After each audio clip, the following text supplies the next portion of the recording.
presented by MRS Music.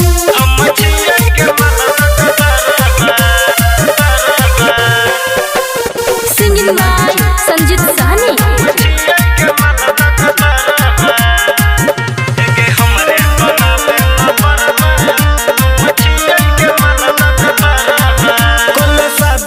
छौरी लगन में गे देह खिल जाए तो रहबे मगन में गे छौरी सुनो कल शादी के छौरी लगन में गे देह खिल जाए तो रहबे मगन में गे ओहे कनिया बन के हमरे घर गे हमरे बना ले न बरबा हम छिए गे मलद कतरबा हे गे हमरे बना ले न बरबा हम छिए गे मलद कतरबा छिए गे मलद कतरबा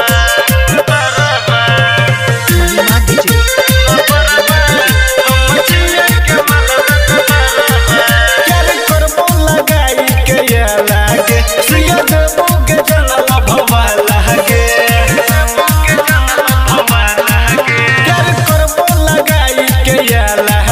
सिया देबो के जनला भवा लागे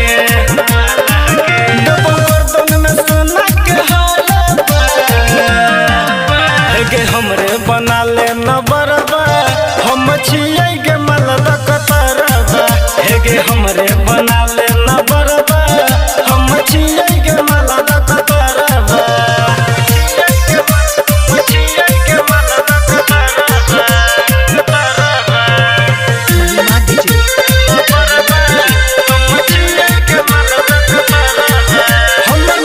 रचोई है गे संग सहनी के तोई अपनोई है गे हमर नाम के मेहदी रचोई है गे संग सहनी के तोई अपनोई है गे रहे सहनी रोशन के नियारबा हे गे हमरे बना ले न बरबा हम छिए गे मलद कतरबा हे गे हमरे बना ले न बरबा